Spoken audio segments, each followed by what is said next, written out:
ಎಲ್ರಿಗೂ ನಮಸ್ಕಾರ. ನೀವು ನೋಡ್ತಾ ಇದ್ದೀರಾ ಕನ್ನಡದಲ್ಲಿ ಕಾನೂನು ಯೂಟ್ಯೂಬ್ ಚಾನಲ್. ನಾನು ಅಡ್ವೊಕೇಟ್ ಸಂಧ್ಯಾ ಗೌಡ. ನಿಮಗೆ ಒಂದು ಸರ್ಕಾರಿ ಅಧಿಕಾರಿಯಿಂದ ಆದೇಶ ಬಂದಿದೆ ಅಂದ್ಕೊಳ್ಳಿ. ಆ ಆದೇಶದ ವಿರುದ್ಧ ಕಾನೂನಿನ ಪ್ರಕಾರ 30 ದಿನಗಳ ಒಳಗೆ ಅಪೀಲನ್ನ ಸಲ್ಲಿಸಬೇಕು ಅಂತ ಇರುತ್ತೆ. ಆದ್ರೆ ಕೆಲವು ಕಾರಣಗಳಿಂದ 30 ದಿನಗಳ ಒಳಗೆ ಅಪೀಲನ್ನ ಸಲ್ಲಿಸಲು ಸಾಧ್ಯವಾಗುವುದಿಲ್ಲ. ಉದಾಹರಣೆಗೆ ಅನಾರೋಗ್ಯ ಇರಬಹುದು, ಅಪಘಾತ, ಆಸ್ಪತ್ರೆಯಲ್ಲಿ ಚಿಕಿತ್ಸೆ ಪಡೆಯುತ್ತಾ ಇರುವಂತದ್ದು, ಅಗತ್ಯ ದಾಖಲೆಗಳನ್ನ ಪಡೆಯಲು ವಿಳಂಬ ಆಗಿರುವಂತದ್ದು ಅಥವಾ ಇತರ ಸಮರ್ಪಕ ಕಾರಣಗಳು ಇರುತ್ತೆ. ಹೀಗೆ 30 ದಿನಗಳು ಮುಗಿದು ಹೋದ್ರೆ ಇನ್ನು ಅಪೀಲನ್ನ ಸಲ್ಲಿಸಲು ಸಾಧ್ಯವೇ ಇಲ್ವೇ? ಬಹಳ ಜನರ ಮನಸ್ಸಿನಲ್ಲಿ ಈ ಪ್ರಶ್ನೆ ಇರುತ್ತೆ.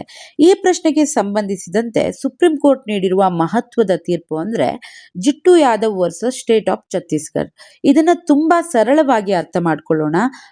ಪ್ರಕರಣದ ಹಿನ್ನೆಲೆಯನ್ನ ನೋಡೋದಾದ್ರೆ, ಜಿಟ್ಟು ಯಾದವ್ ಎಂಬ ವ್ಯಕ್ತಿಯ ವಿರುದ್ಧ ಜಿಲ್ಲಾಧಿಕಾರಿಯವರು ಎಕ್ಸ್ಟರ್ನ್ಮೆಂಟ್ ಆರ್ಡರ್ ಅನ್ನ ಹೊರಡಿಸಿರ್ತಾರೆ. ಈ ಎಕ್ಸ್ಟರ್ನ್ಮೆಂಟ್ ಆರ್ಡರ್ ಅಂದ್ರೆ ಸಾರ್ವಜನಿಕ ಶಾಂತಿ ಮತ್ತು ಸುವ್ಯವಸ್ಥೆಗೆ ವ್ಯಕ್ತಿಯಿಂದ ತೊಂದರೆ ಉಂಟಾಗಬಹುದು ಎಂಬ ಕಾರಣಕ್ಕೆ ಅವರನ್ನ ನಿರ್ದಿಷ್ಟ ಪ್ರದೇಶ ಅಥವಾ ಜಿಲ್ಲೆಯಿಂದ ನಿರ್ದಿಷ್ಟ ಅವಧಿಗೆ ಹೊರಗಿರಲು ಆದೇಶವನ್ನ ನೀಡುವಂಥದ್ದು.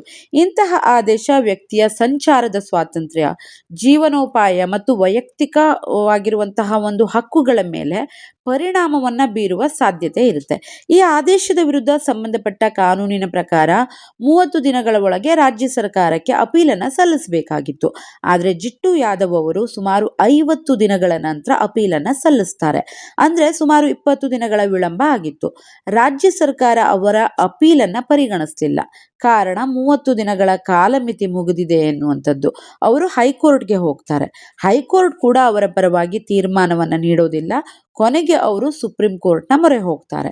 ಸುಪ್ರೀಂ ಕೋರ್ಟ್ ಮುಂದೆ ಇದ್ದ ಮುಖ್ಯ ಪ್ರಶ್ನೆ ಏನು ಅಂದ್ರೆ, ಒಂದು ಸ್ಪೆಷಲ್ ಲಾನಲ್ಲಿ ಅಪೀಲನ್ನ ಸಲ್ಲಿಸೋದಕ್ಕೆ 30 ದಿನಗಳ ಕಾಲಮಿತಿ ನಿಗದಿಪಡಿಸಲಾಗಿದೆ. ಆದರೆ ಅದೇ ಕಾನೂನಿನಲ್ಲಿ ಈ ಅವಧಿಯ ನಂತರ ಅಪೀಲನ್ನ ಸ್ವೀಕರಿಸಬಾರದು ಅಥವಾ ವಿಳಂಬವನ್ನ ಕ್ಷಮಿಸುವಂತಿಲ್ಲ ಎಂದು ಸ್ಪಷ್ಟವಾಗಿ ಹೇಳಿಲ್ಲ. ಹಾಗಿದ್ರೆ ಲಿಮಿಟೇಷನ್ ಆಕ್ಟ್ 1963ರ ಸೆಕ್ಷನ್ 5 ಅನ್ವಯವಾಗುತ್ತದೆಯೇ? ಇದೇ ಈ ಪ್ರಕರಣದ ಪ್ರಮುಖ ಪ್ರಶ್ನೆ. ಸೆಕ್ಷನ್ 5 ಎಂದ್ರೇನು? ಸೆಕ್ಷನ್ 5 ಅನ್ನ ಸರಳವಾಗಿ ಹೇಳೋದಾದ್ರೆ, ಅಪೀಲು ಅಥವಾ ಅರ್ಜಿಯನ್ನ ಸಲ್ಲಿಸಲು ನಿಗದಿಪಡಿಸಿದ ಸಮಯ ಮೀರಿದ್ರೂ ಕೂಡ ವಿಳಂಬಕ್ಕೆ ಸಮರ್ಪಕವಾದ ಕಾರಣ ಅಂದ್ರೆ ಸಫಿಷಿಯಂಟ್ ಕಾಸ್ ಇದೆ ಅಂತ ಹೇಳಿ ತೋರಿದ್ರೆ ಸಂಬಂಧಪಟ್ಟ ನ್ಯಾಯಾಲಯ ಅಥವಾ ಪ್ರಾಧಿಕಾರವು ಆ ವಿಳಂಬವನ್ನ ಕ್ಷಮಿಸುವ ಅಧಿಕಾರವನ್ನ ಹೊಂದಿರಬಹುದು. ಇದನ್ನೇ ಕಂಡೋನೇಷನ್ ಆಫ್ ಡಿಲೇ ಎನ್ನುತ್ತೇವೆ. ಆದರೆ ಇಲ್ಲಿ ಒಂದು ವಿಷಯ ಬಹಳ ಮುಖ್ಯ. ವಿಳಂಬವಾದರೆ ಸ್ವಯಂಚಾಲಿತವಾಗಿ ಕ್ಷಮಿಸಲಾಗುತ್ತದೆ ಎಂದಲ್ಲ. ವಿಳಂಬಕ್ಕೆ ನಿಜವಾದ ಮತ್ತು ಸಮರ್ಪಕವಾದ ಕಾರಣವನ್ನ ಅರ್ಜಿದಾರರು ತೋರಿಸಬೇಕು. ಹಾಗಾದ್ರೆ ಸೆಕ್ಷನ್ 29 ಸಬ್ ಕ್ಲಾಸ್ 2 ಏನ್ ಹೇಳುತ್ತೆ?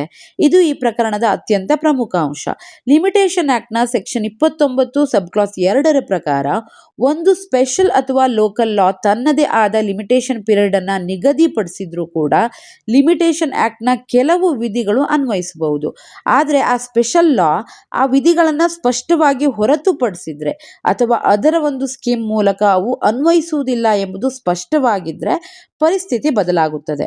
ಅಂದ್ರೆ ಕೇವಲ ಒಂದು ಕಾಯ್ದೆಯಲ್ಲಿ 30 ದಿನಗಳೊಳಗೆ ಅಪೀಲನ್ನ ಸಲ್ಲಿಸಬೇಕು ಎಂದು ಬರೆದಿರುವುದರಿಂದ ಮಾತ್ರ ಸೆಕ್ಷನ್ 5 ಸ್ವಯಂಚಾಲಿತವಾಗಿ ಹೊರತುಪಡಿಸಲ್ಪಡುವುದಿಲ್ಲ. ಈ ಪ್ರಕರಣದಲ್ಲಿ ಸುಪ್ರೀಂ ಕೋರ್ಟ್ ಗಮನಿಸಿದ ಅಂಶವೇನು ಎಂದ್ರೆ, ಸಂಬಂಧಪಟ್ಟ ಕಾನೂನಿನಲ್ಲಿ ಕೇವಲ 30 ದಿನಗಳ ಲಿಮಿಟೇಷನ್ ಪೀರಿಯಡ್ ಇತ್ತು. ಆದ್ರೆ ಬಟ್ ನಾಟ್ ದೇರ್ ಆಫ್ಟರ್ ಅಥವಾ ನಾಟ್ ಎಕ್ಸೀಡಿಂಗ್ಸ್ ಅಥವಾ ಡಿಲೇ ಶೆಲ್ ನಾಟ್ ಬಿ ಕಂಡೋನ್ಡ್ ಎಂಬ ರೀತಿಯಲ್ಲಿ ವಿಳಂಬವನ್ನ ಸಂಪೂರ್ಣವಾಗಿ ತಡೆಯುವ ಸ್ಪಷ್ಟವಾದಂತಹ ಒಂದು ಪದಗಳಿರಲಿಲ್ಲ. ಒಂದು ಸರಳ ಉದಾಹರಣೆಯನ್ನ ನೋಡೋಣ. ಒಬ್ಬ ವ್ಯಕ್ತಿಗೆ ಭೂಮಿಗೆ ಸಂಬಂಧಿಸಿದ ಸರ್ಕಾರಿ ಆದೇಶ ಬಂದಿರುತ್ತೆ. ಆ ಆದೇಶದ ವಿರುದ್ಧ 30 ದಿನಗಳಲ್ಲಿ ಅಪೀಲನ್ನು ಸಲ್ಲಿಸಬೇಕು ಎಂದು ಸಂಬಂಧಪಟ್ಟ ಕಾಯ್ದೆ ಹೇಳುತ್ತೆ. ಆದ್ರೆ ಆ ವ್ಯಕ್ತಿ ಗಂಭೀರವಾಗಿ ಅನಾರೋಗ್ಯಕ್ಕೆ ಒಳಗಾಗಿ ಆಸ್ಪತ್ರೆಗೆ ದಾಖಲಾಗಿರ್ತಾರೆ. ಅದರಿಂದ 30 ದಿನಗಳಲ್ಲಿ ಅಪೀಲನ್ನ ಸಲ್ಲಿಸಲು ಸಾಧ್ಯವಾಗುವುದಿಲ್ಲ. ಅವರು 45ನೇ ದಿನ ಅಪೀಲನ್ನ ಸಲ್ಲಿಸ್ತಾರೆ. ಇಂತಹ ಸಂದರ್ಭದಲ್ಲಿ ಆ ಸ್ಪೆಷಲ್ ಲಾ ಸೆಕ್ಷನ್ 5 ಹೊರತುಪಡಿಸದಿದ್ರೆ ಅವರು ಡಿಲೇ ಕಂಡೋನೇಷನ್ ಅಪ್ಲಿಕೇಶನ್ ಅನ್ನ ಸಲ್ಲಿಸಿ ತನ್ನ ವಿಳಂಬಕ್ಕೆ ಈ ಕಾರಣ ಅಂಥೇಳಿ ಆ ಕಾರಣಗಳನ್ನು ವಿವರಿಸಿ ಅದಕ್ಕೆ ಸಂಬಂಧಿಸಿದ ದಾಖಲೆಗಳನ್ನು ಸಲ್ಲಿಸಬಹುದು. ಆದರೆ ವಿಳಂಬವನ್ನು ಕ್ಷಮಿಸಬೇಕೇ ಅಥವಾ ಬೇಡವೇ ಎಂಬುದು ನ್ಯಾಯಾಲಯ ಅಥವಾ ಪ್ರಾಧಿಕಾರದ ನಿರ್ಧಾರ ಆಗುತ್ತೆ. ಯಾವಾಗ ಸೆಕ್ಷನ್ 5 ಅನ್ವಯಿಸದೇ ಇರಬಹುದು ಅಂತಂದ್ರೆ ಇದು ಬಹಳ ಮುಖ್ಯ ಆಗುತ್ತೆ.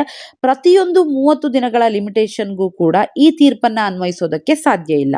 ಒಂದು ಸ್ಪೆಷಲ್ ಲಾನಲ್ಲಿ ಬಟ್ ನಾಟ್ ದೇರ್ ಆಫ್ಟರ್ ಎಂಬ ರೀತಿಯ ಕಟ್ಟುನಿಟ್ಟಾದ ಪದಗಳಿದ್ರೆ ಅಥವಾ ವಿಳಂಬವನ್ನ ಕಂಡೋನ್ ಮಾಡುವ ಅಧಿಕಾರವನ್ನ ಕಾಯ್ದೆಯೇ ಸ್ಪಷ್ಟವಾಗಿ ನಿರಾಕರಿಸಿದ್ರೆ ಅಥವಾ ಕಾಯ್ದೆಯ ಸ್ಕೀಮನ್ನು ನೋಡಿದಾಗ ಲಿಮಿಟೇಷನ್ ಅನ್ನ ಕಟ್ಟುನಿಟ್ಟಾಗಿ ಪಾಲಿಸಬೇಕು ಎನ್ನುವಂಥದ್ದು ಸ್ಪಷ್ಟವಾಗಿದ್ರೆ ಸೆಕ್ಷನ್ 5 ಅನ್ವಯಿಸೋದಿಲ್ಲ ಎಂಬ ಪರಿಸ್ಥಿತಿ ಬರಬಹುದು.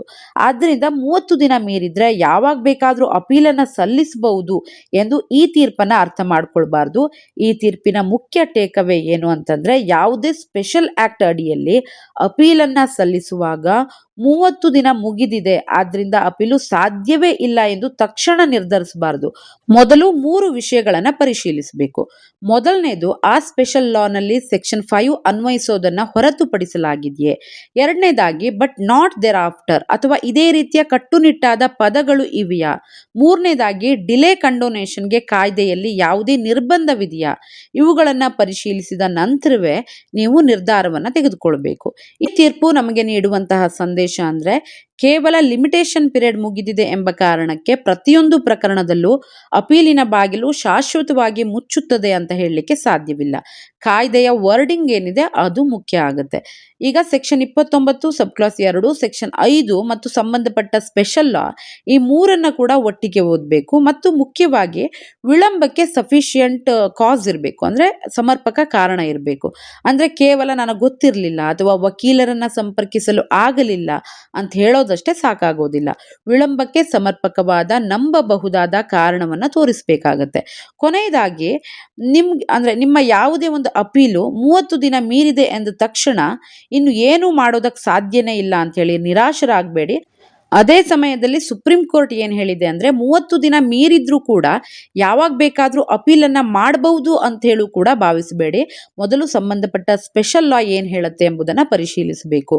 ಸೆಕ್ಷನ್ 5 ಅನ್ವಯಿಸುತ್ತದೆಯೇ, ಸೆಕ್ಷನ್ 29 ಸಬ್ ಕ್ಲಾಸ್ 2 ಅನ್ವಯಿಸುತ್ತದೆಯೇ, ಡಿಲೇ ಕಂಡೋನೇಷನ್ಗೆ ಅವಕಾಶವಿದೆಯೇ, ವಿಳಂಬಕ್ಕೆ ಸಫಿಷಿಯಂಟ್ ಕಾರಣ ಇದೆಯೇ, ಇವೆಲ್ಲವನ್ನ ಪರಿಶೀಲಿಸಿದ ನಂತರವೇ ಸರಿಯಾದ ಕಾನೂನು ಕ್ರಮವನ್ನ ತೆಗೆದುಕೊಳ್ಬೇಕಾಗತ್ತೆ.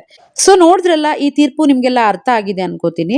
ಈ ವಿಡಿಯೋ ನಿಮಗೆ ಉಪಯುಕ್ತ ಆಗಿದ್ರೆ ಲೈಕ್ ಮಾಡಿ, ಶೇರ್ ಮಾಡಿ. ಇದೇ ರೀತಿಯ ಸುಪ್ರೀಂ ಕೋರ್ಟ್ ಮತ್ತು ಹೈಕೋರ್ಟ್ ತೀರ್ಪುಗಳನ್ನ ಸರಳ ಕನ್ನಡದಲ್ಲಿ ತಿಳಿದುಕೊಳ್ಬೇಕು ಅಂದ್ರೆ ನಮ್ಮ ಕನ್ನಡದಲ್ಲಿ ಕಾನೂನು ಯೂಟ್ಯೂಬ್ ಚಾನಲ್ ಅನ್ನ ಸಬ್ಸ್ಕ್ರೈಬ್ ಮಾಡೋದಕ್ಕೆ ಖಂಡಿತ ಮರಿಬೇಡಿ. Thank you so much.